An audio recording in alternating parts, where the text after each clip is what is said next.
today about the servant as a giver. We've been talking about servant, and we're not quite done. We might be here for another month. Hopefully you're not getting bored with it. Hopefully it's affecting your life. Hopefully you're looking at opportunities where you can be a servant. But we want to talk to specifically today about being a giver. Not just a servant, but a giver. Somebody who likes to give things to people. Now, that might mean money. It might mean possessions, but it might mean just your time. It might mean your attention. Right? We live in a world that needs it desperately. I don't know, are you familiar with philosophers? Do you know what a philosopher? Can anybody tell me what a philosopher is? What's a philosopher? Somebody who ponders, I exist, therefore I am. Right?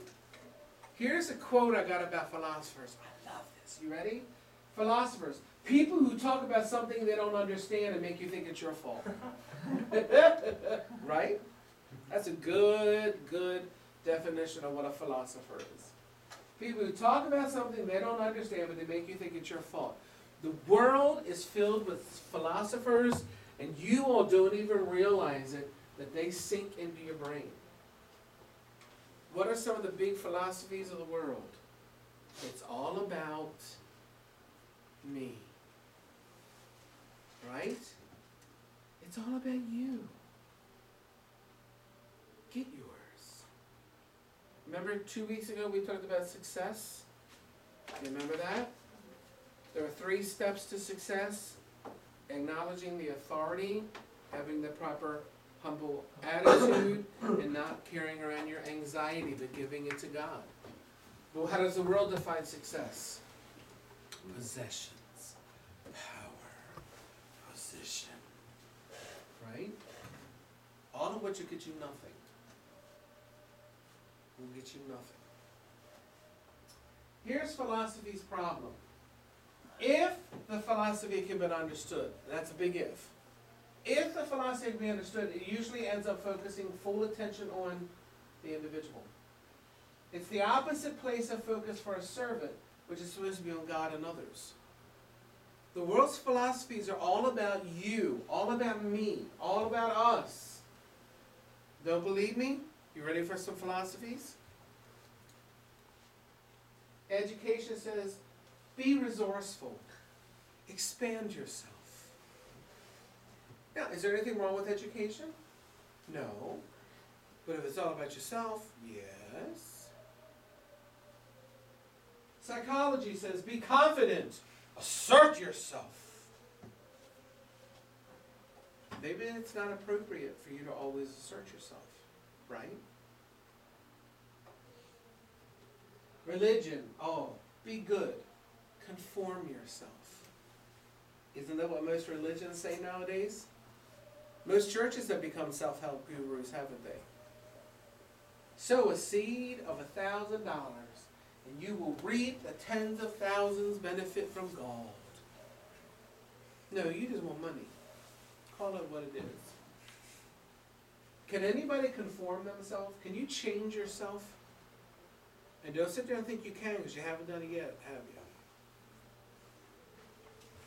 Have you? Do we all have things in our life we don't like? Yes. Come on, wake up, interact with me. Yeah? And haven't you said, I'm never going to do that again? Yeah? Have you done it again? Yep. We can't change ourselves. Wrong philosophy. Epicureanism says, be sensuous. Enjoy yourself. Who cares who it hurts? If you want to do it, do it. Materialism. Be satisfied. Please yourself. You want that new TV? You want that new 5D TV? 3D's out of date now. It's 5D. Take that charge card and go get what you want. My students always are asking me, you have a cell phone yet? I'm like, I'm not giving you my number even if I get one. You're not my friend. You. I said, no. I don't understand. Why don't you have a cell phone? We can't afford it. Well, what's that mean? We can't afford it. What do you mean? We don't have the money to pay for a cell phone. Well, can't you just go charge it? Miss Karen and I have no credit card debt. None. How do you like that with 5 kids? No credit card debt. Our debt is our cars, our house. That's our debt. They don't understand that. Well, what do you mean? I said, we have no credit card debt. What do you mean? We don't use credit cards. Why? Because we don't want credit card debt. But you gotta get what you want. But I don't want credit card debt. They're so caught up into, right? If you want it, you get it. That's what the world teaches. Get it. What's wrong? What is wrong with saving up for it? You know, Miss Karen and I have not been on a vacation in probably 15 years at least. This year, Miss Karen and I will be married 25 years. That's a milestone. It's called a silver anniversary. And usually people give you gifts of silver. We're hoping, we're praying that we can get some money back from taxes. And we've already agreed we're not going to use it to pay stuff or fix up. We're going to take that money and we're hoping to be able to plan a vacation so we can get away and just have a break from life. That's what we're hoping. Probably not going to happen. That's okay. If it doesn't happen, we'll figure out something else. Right? It all works. Pride says be superior. Promote yourself. This is the reason I got out of music. Right here.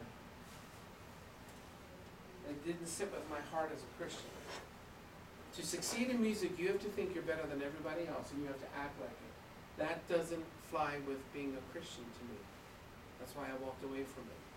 It just didn't sit. It just didn't sit with me at all. Humanism says be capable. Believe in yourself. Oh, there's a whole lot of danger there, isn't it? Believe in yourself? You kidding? Nope. Philanthropy says, be generous. Release yourself. What's the problem with all of these? Yourself. Exactly. It's all about yourself. And guys, we live in this world. Now we can stand there and think that it's not affecting us, but it is. Think of some of the jingles, some of the tag phrases that go along with your advertisements and your brands and your stores. What are some of them? McDonald's. Huh? Have it, that's Burger King. Have it your way. McDonald's used to be, you deserve a break today. Why? Because you worked. And well, didn't most of America work? Right? Start watching some of these commercials. What's Target? Expect more. Pay less. Who can refuse it? I gotta go to Target. It's cheaper. Right? Start noticing some of these key phrases. It's all about us, all about us, all about us. It's always about doing something either for yourself, with yourself, or to yourself. Everything the world has focuses on us. Can't you tell? How do people act when they come into the store? Are they selfish? Why do I have to wait in this line? Can't you take me? Am I wrong or am I right? Students at school. My question is more important than anybody else's. Why'd you call on them? You should have called on me. Look at people driving. They just pull over. Why? Because you should stop and let me in. That's what I want to do. I was coming home Friday to go get Miss Karen. The car was in the right-hand lane. They came to a dead stop. Now this is a security mall, right where Social Security is. It was there at 4 o'clock, the height of traffic. And they just stopped because they wanted to get over. So that whole line of traffic's backing up, and I'm sitting there going, this is unbelievable. Then some dum-dum in my line lets them over. Well, guess what they do again? They stop, put on their blinker. Now our line is sitting there. I'm like, what are you? Somebody stops and lets them over, and they go up and make a left-hand turn. Why are you in the right-hand lane? How many people just stop in the middle of the road and wait for somebody to come in or get out of the car? Right? Because it's all about me. I need to get them out of the car so I can stop and block traffic. They get out 18 bags of groceries, a kid out of the car. I'm like, are you kidding me? There's a parking space 2 cars up. You couldn't have pulled over. No. This is all about me. We live in a selfish world. We no longer seem to follow the model and the message of Jesus. Even the church doesn't do that.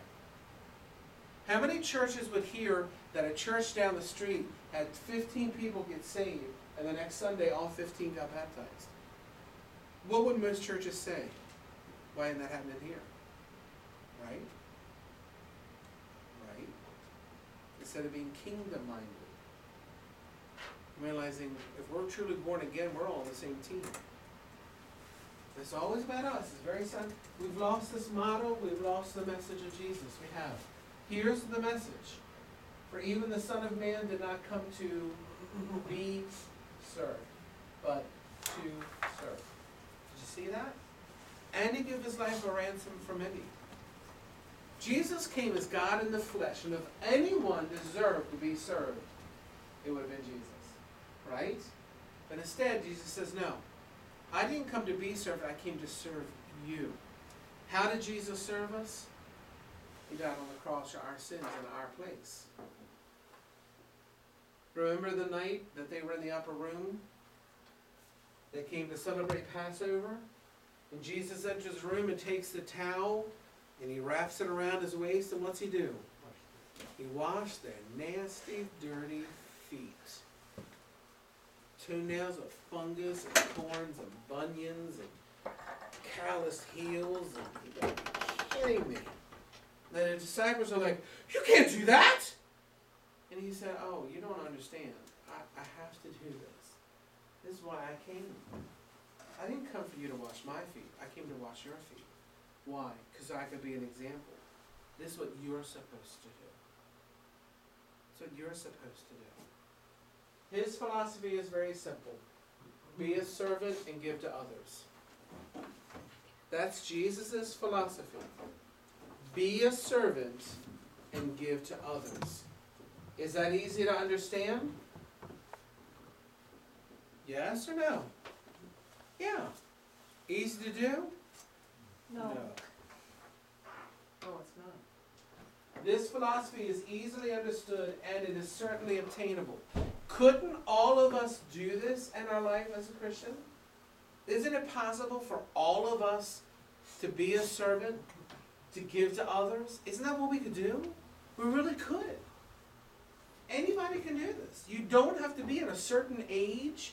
You don't have to be saved for so many years. It's simply something you say, I want to do this. I want to accept Jesus' philosophy and get away from that of the world. Success at last. Can you imagine living your life in such a way that you know you're bringing joy to God's heart? You want to be satisfied?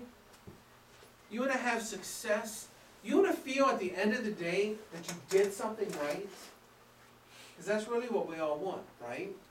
Because if not, we wouldn't sit down at the end of the day and go, oh, I can't believe I did that. I shouldn't have done that. And I don't feel very successful. That wasn't good. I should have studied more. I should have.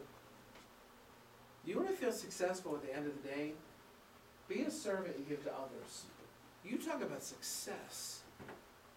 Putting your head on your pillow at night, knowing that God is sitting up there going, good job, David. Good job. Son, man, it's awesome today. It's phenomenal. I knew that hurt. I knew that was hard. You did it. That's awesome. You talk about being able to rest. You can be successful. Philippians 2, 3, and 4 says, do nothing out of selfish ambition or vain conceit. Do nothing out of selfish ambition or vain conceit. Rather, in humility, value others above yourselves, not looking to your own interests, but each of you to the interest of others. Nothing. It means to stop permitting two strong tendencies in your life. Selfishness and conceit. You can't allow selfishness and conceit to control you.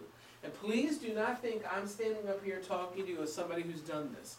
I still struggle with this every day, especially when I drive.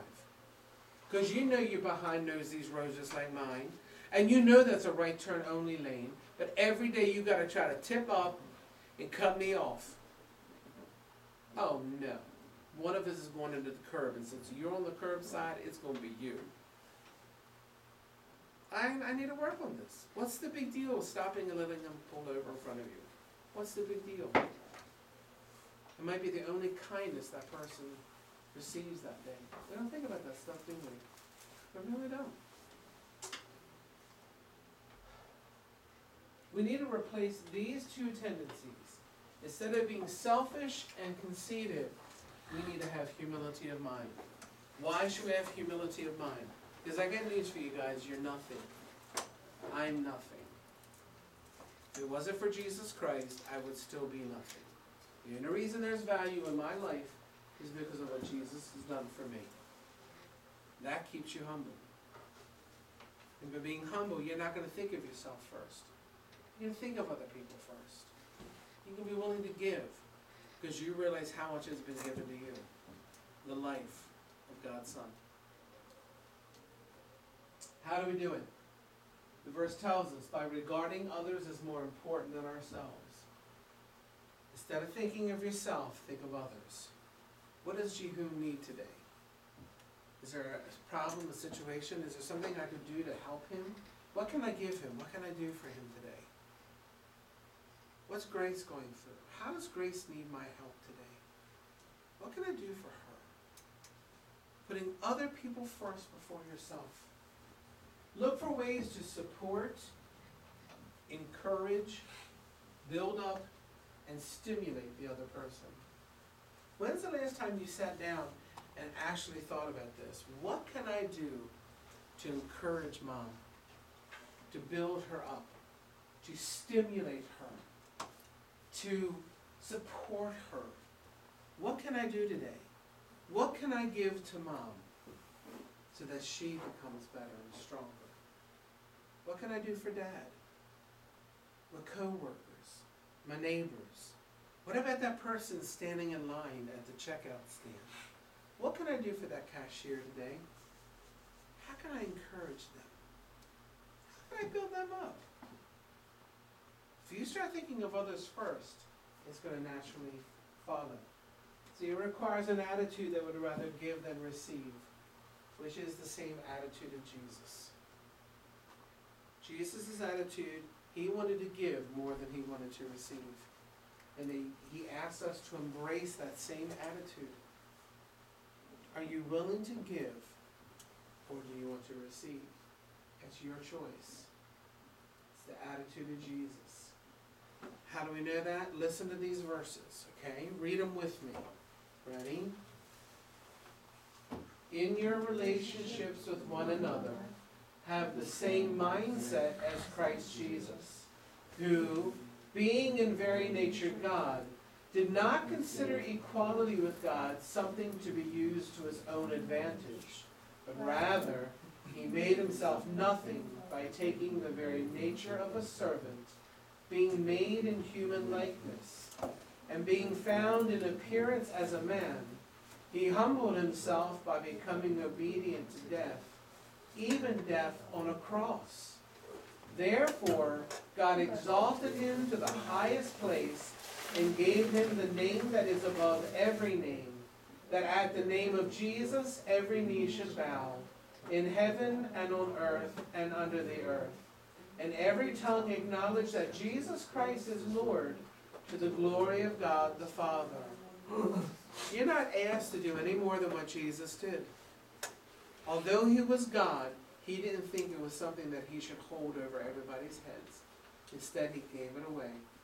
It said, not only will I die, I will be executed in the most horrific way for you. He came to serve and to give. He came to serve and to give. He is our example. And the bottom line is this. This is the bottom line. If it was good enough for Jesus, then it's good enough for us. Why do we expect a different life than the one Jesus led? Why do we expect an easier life than the one he led? Why do we expect to have when he did not have? Today, will you be a servant and give? Will you consciously look at people and see what you can do to help them? what you can do to give them, what you can do to serve them. Jesus would have, Jesus did, and I believe he still does today. Questions, comments?